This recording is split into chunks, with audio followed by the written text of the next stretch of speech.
Am I the a-hole for kicking my ex out of my house and telling her parents she was cheating? For context, I and my now ex-GF were dating for 3 years. We met through mutual friends, and while we had known each other for some time, we didn't start dating for months after initially meeting and attending several events within our friends group. When we did start dating, I made it clear I was only interested in a monogamous relationship. I had no interest in sharing a partner or being shared. So, for 3 years we were exclusive, or at least I thought we were. Over this time, we were both gainfully employed and both made good money. Yes, I made more money, but she was by no means a pauper. I had my own house. I purchased a nice fixer-upper and spent the better part of the last 4 years and most of my savings restoring and upgrading it. She helped me with some of the basic stuff like painting and cleaning, but most of the meaningful work was done by family and contractors. But I did appreciate that she wanted to contribute. Oh, and one other thing, I bought the house the year before we ever met. This is relevant. Well, at roughly our 3-year mark, her lease was about to expire, and she suggested we move in together. I would be lying if I said I wasn't apprehensive, but I did feel it was time to move into the next stage of our relationship.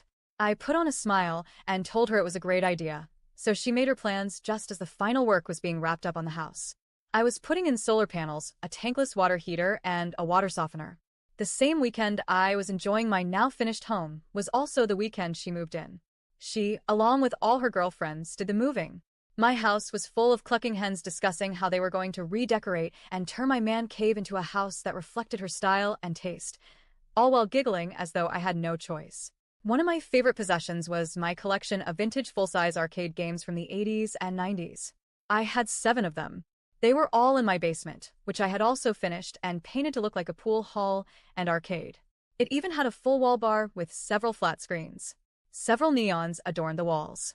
While they moved, I, along with my 2 brothers, was hanging out in the basement shooting pool and watching a ball game. My 2 brothers are tradesmen. One is an electrician, the other a plumber. It's because of them we were able to do the resto of the house so cheaply. They hooked me up with other guys to help, and that evening most of them showed up at the house for a celebration of the job being done. When everyone arrived, we had a great time, grilling meat, drinking beer, and relaxing outside. The house was on 3 acres and included a detached garage. My then GF was about halfway through her move as the guests showed up, and most of the guys helped unload her boxes and, in general, get her stuff out of the way so we could all enjoy ourselves. Many were married and/or had kids, so kids were running around and making a racket. It was a pretty cool scene. I even had a couple of neighbors show up with beer and kids in tow. That's when it all came crashing down. Turns out, my supposedly exclusive girlfriend came face to face with her FWB. He was the brother of my roofer. I am sure he didn't know about me, as he made no effort to hide their relationship when he saw her with her girlfriends, chatting it up in their little pod. I was at the grill flipping burgers as this guy I never met walked across the yard and came up behind her to give her a squeeze. Before I could even get mad, most of the girls were either warning her about her side guy showing up or looking at me to see if I saw what was happening. She had horror in her eyes and immediately turned to see me at the grill, staring her down. She started crying right off, and her friends did their best to get rid of this now very confused guy and shield her by dragging her away. The poor guy was standing there, and I was juggling my emotions trying to decide if rage was the right one to choose. Her best friend ran to me and told me, "It's not what it looks like." I hadn't even said a word or reacted yet, and excuses were already flying. The brother was being yelled at by the girlfriends to leave, while his brother was now involving himself. The whole circus was pretty entertaining to most of the guests, I am sure. My brother came and took over the grill, while my other brother got between me and the FWB. I was still in some kind of shock, I guess, because as all the dots were connecting, I wasn't, according to my brothers, saying a word, just staring this guy down. My oldest brother said I looked like I was going to kill him, and my other brother said he was waiting to see if I was going to make a move so he could tackle me. Well, to cut to the chase, I didn't lose my cool. I regained my composure and made my way to my basement. The party did not end either. Weeks later, I recall thinking about how residential building guys aren't going to leave when there is free beer and food. My brother came down to the basement with the FWB. He had talked to enough people to have a rough outline of what was going on. Turns out FWB and X had been hitting it for the better part of the last 2 years. He was unaware of me and came to the basement to apologize, told me man to man he would never have hooked up if he knew she was in a committed relationship, that his ex-wife cheated on him, and that's why he only has FWBs now, but never if they aren't single. She lied to both of us. I guess they work for the same company but in different locations and met at some big company sales event. Well, That's the summary of all that happened leading up to me kicking her ass out that night.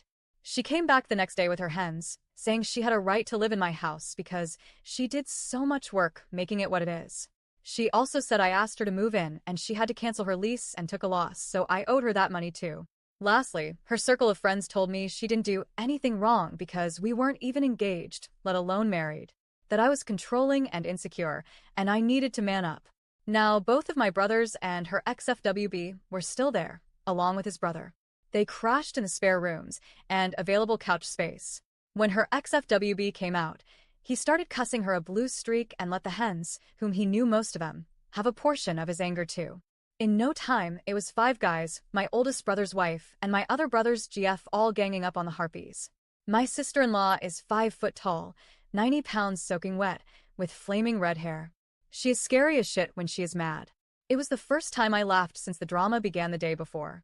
Well, my ex was scared, and she and her friends took off. The guys rented a moving truck, we loaded all her stuff up, and took it to her parents. I told her dad what happened and introduced him to the FWB. Now, her dad was a good guy. He had only recently retired and was enjoying his time fishing with his grandkids. My ex had 2 brothers and a sister. She was the youngest and the only one not married with kids. She was his little princess, and learning she cheated broke his heart. He cried and apologized to me. As his wife came out, he had to retell what was going on. The mom was enraged that the FWB was even there and demanded it was all his fault and he better leave. We all left. Later that day, the bunch of us were cleaning up from the night's festivities when the Yek showed up with her best friend in tow, screaming and cursing me for telling her parents, saying her dad said she had 1 week to find a place to live because it wouldn't be under his roof. So, was I the a-hole for involving her parents?